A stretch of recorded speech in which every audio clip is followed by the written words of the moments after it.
Viral aksi emak-emak bermotor listrik roda 3 nekat lawan arah saat berkendara, pengendara lain ngalah. Beredar di media sosial sebuah video yang memperlihatkan momen ketika seorang emak-emak nekat melawan arus saat mengendarai motor listrik roda 3. Dalam klip tersebut, tampak emak-emak yang mengenakan outfit serta hitam, dengan santainya berkendara melawan arus.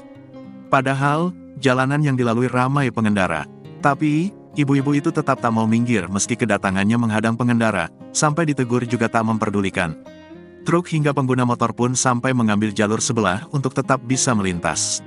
Agak lain memang, senggol dong, ungkap si pengunggah. Namun hingga saat ini belum diketahui pasti kapan dan lokasi persis kejadian itu. Unggahan tersebut menuai beragam komentar dari warganet. Tak sedikit dari warganet yang turut dibuat geram dengan aksi emak-emak tersebut.